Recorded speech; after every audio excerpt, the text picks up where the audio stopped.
पिंपळनेर येथे लग्न समारंभात धारधार शस्त्राने हल्ला, तिघांचा मृत्यू, दोघे गंभीर जखमी।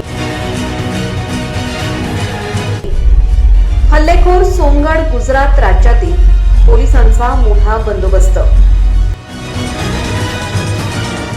पिंपळनेर परिसरातील घोडेमाळ येथे एका लग्न समारंभात झालेल्या धारधार शस्त्राच्या हल्ल्यात तिघांचा मृत्यू झाला असून 2 जण गंभीर जखमी झाले आहेत। या घटनेमुळे संपूर्ण परिसरात भीती व संतापाचे वातावरण निर्माण झाले आहे।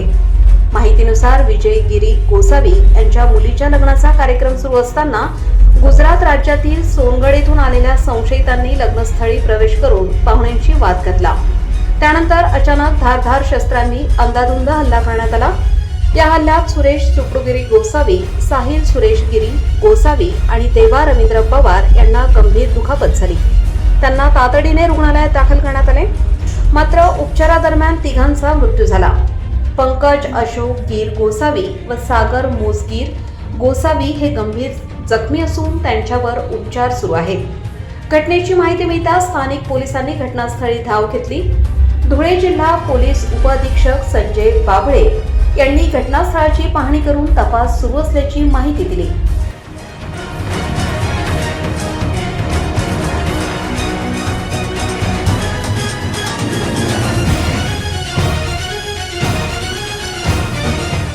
परिसरात तणावाची परिस्थिती असल्याने अतिरिक्त पोलीस बंदोबस्त तैनात करण्यात आला आहे। तसेच साक्री मतदारसंघाच्या आमदार मंजुळा गावित यांनी रुग्णालयात भेट देऊन जखमींची विचारपूस केली व नातेवाईकांचे सांत्वन केले। दरम्यान सोशल मीडियावर यापूर्वी काही धमक्या दिल्याचा आरोप नातेवाईकांनी केला असून त्याचीही चौकशी करण्यात येत आहे।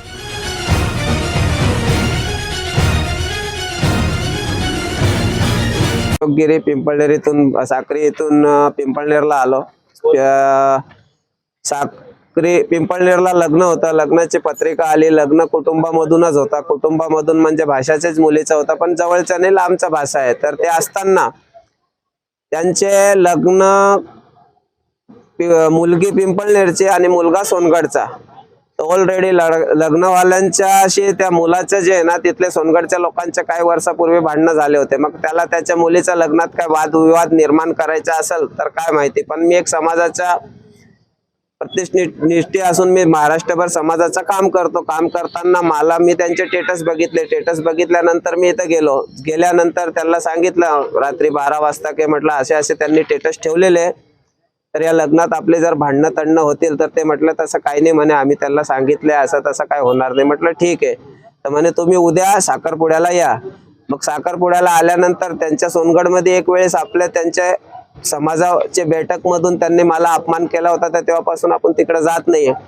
परंतु माझ्या मनात धाक असताना मी आधी पिंपळनेर पोलीस स्टेशन गाठवले आणि तिथं जाऊन म्हटलं साहेबांना भेटून असा विषय बंदोबस्तला जर पोलीसवाले दिले तर बरंच होईल। पण आज छत्रपती शिवाजी महाराजांची जयंती असल्यामुळे साहेब लोक सर्व बंदोबस्तला होते। तर म्हटलं चला आपण थोड्या वेळात येऊन परत हे करू। इथून गेल्यानंतर आम्ही तिथं गेलो, रामराम श्याम केलं। त्याच्यानंतर बसलो, पण त्यांची काहीतरी चर्चा चालू होती। मग तिथे स्टेटसचा वाद निघाला की असे स्टेटस ठेवताय, भांडणं व्हायला नको कोणाच्या गोरगरिबाच्या मुलाच्या लग्नात।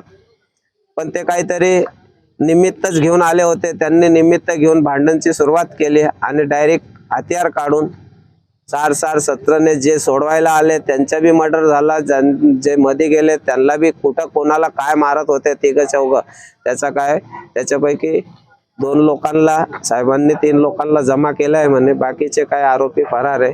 आता पुढची कारवाई प्रशासन करते। अजून पोस्टमार्टम वगैरे झाली की नाही झाली, मी पोलीस स्टेशनला जे अजून काय बघितलं नाही। त्याच्यापैकी माझा स्वतःचा एक लहान भाऊ, माझा सगळा पुतण्या आणि माझा पोराचा मित्र, जीवलग मित्र, शाळेपासून पहिलीपासून तर आतापर्यंतचा लहानपणाचा देवेंद्र पवार याचा बी मृत्यू झालाय, ते पण मृत्युमुखी पडलेला आहे।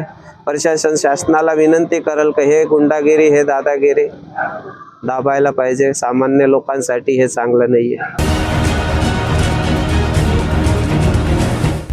या घटनेप्रकरणी संबंधित आरोपींविरुद्ध खुनाचा गुन्हा दाखल करण्यात येणार असून पोलिसांकडून तपासाची चक्रे वेगाने फिरत आहेत। कायदा व सुव्यवस्था अबाधित राखण्यासाठी प्रशासनाकडून आवश्यक ती पावले उचलली जात आहेत। पुढील तपास पिंपळनेर पोलीस करीत आहेत। Bureau report, Navapur express news, Pimpalner.